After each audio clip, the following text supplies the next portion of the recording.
স্ক্রিনে দেখানো এই বাইকটা 5 লক্ষ টাকা খরচ করে তিনি মালয়েশিয়াতে আসতেছেন। আপনি বিষয়টা একবার চিন্তা করেন।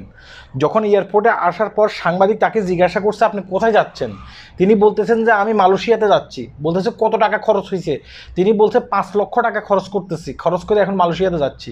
এখন সাংবাদিক বলছে যে মালয়েশিয়ার ভিসা তো এখন বন্ধ, আপনি কীভাবে মালয়েশিয়াতে যাচ্ছেন। তিনি বলছে যে ভাই আমি ট্যুরিস্টের মাধ্যমে মালয়েশিয়াতে যাচ্ছি 5 লক্ষ টাকা খরচ করে। সাংবাদিক বলছে যে আপনি যে ট্যুরিস্টের মাধ্যমে 5 লক্ষ টাকা খরচ করে মালয়েশিয়াতে যাচ্ছেন, যদি মালয়েশিয়ান গভর্নমেন্ট এয়ারপোর্ট দিয়ে আপনাকে মালয়েশিয়াতে ঢুকতে না দেয় তখন আপনি কী করবেন। তখন সে বলছে যে এটা তো ভাগ্য, হ্যাঁ ভাগ্যের উপরে নির্ভরশীল আমি। আপনি একবার চিন্তা করেন বিষয়টা, আমাদের বাংলাদেশের দালালেরা কিভাবে সাধারণ মানুষের ব্রেন ওয়াশ করতেছে, ব্রেন ওয়াশ করে এইসব মানুষগুলোকে ট্যুরিস্টের মাধ্যমে মালয়েশিয়াতে পাঠাচ্ছে। আরও 5 থেকে 6 লক্ষ টাকা খরচ করে একজন ব্যক্তি তারা মালয়েশিয়াতে আসতেছে। তারা কি একবারও আমাদের এই ভিডিওগুলো দেখে না? তারা কি বোঝার চেষ্টা করে না? তাদের মাথা কি গিলো নেই? মালয়েশিয়াতে যারা বৈধ লোক আছে তারা নিজেরাই কিন্তু কাজ পাইতেছে না, এবং কি অবৈধ লোকদেরকে প্রতিনিয়ত অভিযান চালিয়ে গ্রেপ্তার করতেছে। সে তো ট্যুরিস্টের মাধ্যমে মালয়েশিয়াতে আসতেছে, আসার পরে দেখা গেছে কি 2 থেকে 2.5 মাস তার ভিসা থাকবে। ভিসার মেয়াদ শেষ হয়ে যাওয়ার পরে সে কিন্তু অবৈধ হয়ে যাবে। আর অবৈধ হইলে তাকে কি করতে হবে, তাকে চুরি করে থাকতে হবে।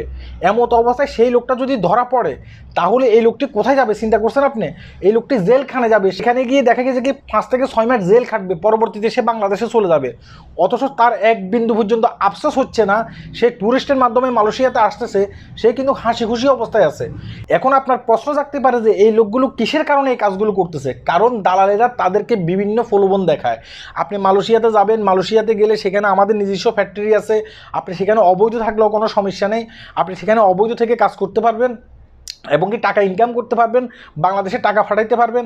দেখেন না, ওই যে আপনাদের পাশের বাড়ির সলিমুল্লাহ গেছে, সলিমুল্লাহকে আমি নিছি, সলিমুল্লাহ সেখানে ভালো অবস্থায় আছে। এই কথাগুলো বলে কিন্তু দালালেরা এসব মানুষগুলোর ব্রেনগুলো ওয়াশ করে। আর লাস্ট পর্যন্ত মালয়েশিয়াতে আসার পরে রাস্তার ফুটপাতে যেসব লোকগুলো শুয়ে থাকে, এইসব লোকগুলোই হচ্ছে এইগুলা। হ্যাঁ, তারা সব কিছু হারাইয়া পরবর্তীতে কী করে, মালয়েশিয়ার রাস্তার ফুটপাতে এইসব লোকগুলোই কিন্তু শুয়ে থাকে।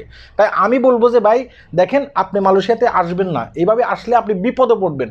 এভাবে মালয়েশিয়াতে আসবেন না, মালয়েশিয়ার ভিসা বন্ধ। মালয়েশিয়ার সরকার কিন্তু অবৈধ যারা আছে তাদের বিপক্ষে কিন্তু কঠোর পদক্ষেপ নিচ্ছে। আপনি এইভাবে আসবেন, আপনি বিপদে পড়বেন। লাস্ট পর্যন্ত বাংলাদেশে গিয়ে গোটি মাটি বিক্রি করে পরবর্তীতে যে 5 লক্ষ টাকা খরচ করে আপনি আসছেন সেই 5 লক্ষ টাকা দেনা দিতে হবে। আমি বলে রাখছি, আপনি লিখে রাখেন। আল্লাহ হাফেজ।